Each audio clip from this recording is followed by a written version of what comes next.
Welcome. This is the energy vibration lesson voor de Stier Januari rising sign. Het is maand of January. Ik moet best wel zeggen bedankt voor de steun. The positive alignment of energy. De maand van Januari heeft 5 weken. En voor jullie in de eerste week, we hebben de energie van de zon. Tweede week, de energy of the Mother of Abundance. En dat is goed. Derde week is de energy of innerlijke kracht. Vierde week is jouw week. En de vijfde week is beoordelen. Maar het is positive nieuws dat komt binnen. Dus, this month of an energy van overcoming een issue en een situatie met een vrouw. This vrouw is a vis, scrave of Schorpionetje. Now, this is a couple. Now, whatever deze couple have gedaan tegen jullie, this is the energy of a couple and you were successful overcome a deceptive situatie that deze couple have gedaan. This can a vis, crave of Schorpionetje vrouw, whatever zij en haar man have gedaan tegen jullie. Je overkomt deze deceptive situatie dat is gespeeld. Oké, want je ziet de man en de vrouw. Maar jullie stier overkom this deceptive situatie. Dus ik ken een vriendinnetje en haar man. Ik ken de buren en haar man. Maar whatever is the issue, is a cancer voor sommige van jullie. En voor de rest van jullie is a couple that is a fifth grave of Schorpionetje. En de vrouw is definitely a viscape of a Schorpionetje. De man kan een ondertekening. Maar die heeft best wel wat gedaan tegen jou. Maar je hebt hier overkomen de deceptiveness. So. Als we gaan verder. Ik zie dat emotionally hebben jullie issues emotionally. En je zit jezelf te beschermen. Whatever the issue is and the situatie is, it is emotional. Je moet jezelf even hier uitwerken. Dan kan je open for the rest of the world. Neem de tijd in deze maand, especially in de eerste en de tweede week, om whatever the issue and the situatie is, om zelf het hier uit te komen voor je laat aan de mensen binnen. Oké, het is gewoon een emotional issue dat je zit met jezelf te verwerken. Je zit je emotie te beschermen en jezelf te beschermt. Now, the energy van de Vier van Pentacles. Sommige van jullie gaat echt connect met een stiermaak of steenbok. Een nieuw liefde komt in je leven. Deze persoon is een stiermaak of steenbok. Now, whatever the issue en de situatie is, ik denk dat dit is iemand dat je bent op zoek naar. Je wil even in een relatie met deze persoon. En ik zie dat deze persoon kun je ontmoeten op de werkvloer. Of via werk. Of via iets mee te maken met werk. Omdat het heeft mee te maken met je werk en de communicatie waar je gaat deze persoon ontmoeten. Het is geen tweelingziel, maar het is dat je wordt in een relatie met deze persoon. Het is een stiermaak of steenbok. Oké? Dus het kan iemand dat je ontmoet via een sollicitatiegesprek. En de relatie is begonnen. Ik zie mensen die hebben issues en burdensome issues en situatie. Ik zie 2 keer de energie van de zon. Dus als je hebt moeilijkheid met je gezondheid, je gaat beter voelen in de eerste week naar de tweede week. Als je hebt issues, moeilijkheden dat je hebt gedragen, eerste week naar de tweede week wordt dit overgekomen en verlossen. De 2 van Pentacles is hier waar ik zie dat sommige van jullie gaat in alignment om samen met een steenbok persoon om samen te connecten via work. Dat je wil even vragen of communicatie tussen u en deze persoon om een joint venture te doen. Oké? De samenwerking om te doen. En ik zie dit komt op. Ik zie successful, positieve informatie komt naar je toe over je werk of positieve mensen hebben alleen positieve opmerking over jou. En dit is best wel positief, oké? Goed positief opmerking over jou. Ik zie voor sommigen van jullie in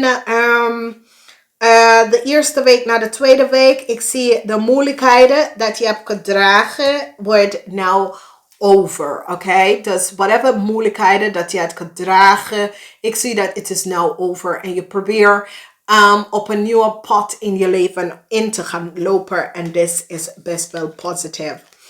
Ik zie dat jullie zien een issue en een situatie met je gezondheid. Dat het is van een vorige leven of het is van family. Het komt van family down. Oké, dus whatever the issue en de situatie is. Ik zie dat nou realiseer je een issue dat je heeft. Misschien is als iets onteer je met je gezondheid. Het is van de bloedlijn. Oké, dus dat ga je even realiseren dat misschien je vader of je moeder of iemand in je familie, je opa, oma had dat issue en het wordt opgelost. Oké, dus als je komt achter dat daar is iets met je gezondheid, het wordt opgelost. Ik zie geheim, whatever the geheim is op de workfloor. Ik zie dat this come out. Sommige van jullie gaan even terug naar je werk en je komt achter heel veel geheim. Dingen dat had gespeeld de jaar daarvoor. En ik zie alles over deze geheim en informatie uitkomen over de work en de workfloor. Oké, leugens en bedreigen. Sommige van jullie, je gezondheid wordt verbeterd. En vanwege doordat je realiseert dat dit is iets dat komt van een family issue. Daar is best wel iets over je gezondheid en je financial stability. Maar financial wise, het is goed. Je gezondheid komt best wel beter. Je emotie wordt gebalanceerd als je gaat naar de derde week in de vierde week. Oké? Dus whatever emotional issues that you have gespeeld met en dat soort van dingen. Nou, als we bekijken de eerste week in de tweede week, jullie vrouwen wordt succes. Succes met je situatie, succes met je financial stability, succes met abandonment, heel veel unexpectedly, zoiets geld dat was gestolen komt terug. Ik zie dat een jonge person, dat is een stiermaak of steenbok, wil graag terug in je leven en vraag je en geef een apology. Dus misschien dat was iets dat gebeurt of de jaar daarvoor met je kind of een partner dat wil terug in je leven komen en deel aan een apology zeg maar zo. Ik apologize, weet je. Dus deze persoon is een vis, kreef of schorpioen. Nou, als we zien dus, we hebben de energie van de keizerinne. De energie van de keizerinne komt in. En dit is een situatie waar sommige van jullie samen met je partner of zo, je defeat deze persoon van some deceptive situatie. Je komt achter dat deze persoon heeft some deceptive situatie gedaan. En het komt best wel uit en je decide, nee, ik wil hier niet in verder met jou. Dus het kan een issue en een situatie, zoiets is dat. In de derde week gaat in de vierde week, je zit even te overwegen een situatie. En deze situatie heeft mee te maken met de weeskaal. Of het kan een issue waar je hebt mee te maken met een ontrek legal issue of situatie. Je zit even te overwegen. Vierde week in de vijfde week krijg je goede nieuws. Goede nieuws over je zaken. Of goede nieuws als je gepleit voor solliciteer voor een baan. Je krijgt goede nieuws. Je tekent je contract in de vierde week. Gaat in de vijfde week. Sommige van jullie krijgen goede nieuws over je project en whatever je doet. Goede nieuws over een onderzoek dat was gedaan. Misschien je voelt je niet goed en een goede nieuws over je onderzoek dat was gedaan. Sommige van jullie, ik zie dat een kreef willen terug in je leven of een tweeling of een kreef.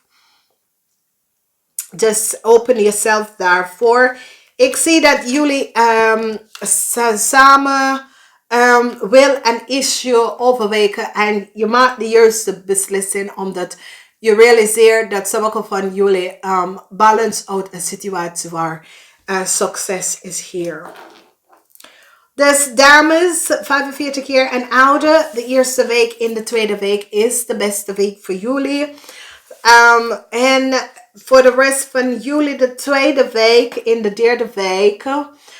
De eerste en de tweede week, dames en heren, is het best voor jullie. Ik zie dat je defeat een deceptive situatie. En de derde week is zoiets als je bent moe. Maar je gaat even rust nemen. En de vierde weken en de vijfde weken krijg je echt positieve nieuws dat is gebeurd. Echt positieve nieuws. Dus again, eerste week is de energy of the sun. En this is so fine. Tweede week is de energie van de keizerinnen. Dus de eerste week en de tweede week is zo krachtig, is zo positief. Oké? Dan de derde week is waar de moeilijkheden komen in. Waar moeilijkheden of misschien is gewoon je wordt moe. Misschien wacht je moet even naar de ziekenhuis of de tandarts of whatever. Dat soort van energie komt op waar je bent op zoek naar je kracht, dat soort van ding. Maar als je gaat de vierde week en de vijfde week, de beoordeling is goed nieuws, oké? Vierde week is altijd je week. Je bent een stiermensen. Het is goed. Het heeft mee te maken met je bedrijf of de workfloor. Met andere mensen. En there is positive news in de vijfde week. Dus positive, krachtige energy. Hier hebben wij de dragonflikker. De dragonflikker. Transformatie, magie en illusie. Dus dit is best wel goed, omdat ik altijd tegen jullie zeg, gebruik die energie van de dragonflikker. En wat dat doet is reinigt je energie, maar reinigt de energie in je huis en rond jou. En dat is wat is gevraagd in de maand van januari. Nou, dit is een de energy pass. Kom op, de energie van de genezing. Vraag de source om jou te maken in een genezen. En geef je meer sensitivity. Je wil verrast over wat en hoe dat voor jou uitwerken en uitkomen. Dus positive alignment van energy. Geniet daarvan. Het is pas. Ik hou van jullie. Geniet van je maand. Namaste. Tot volgende keer.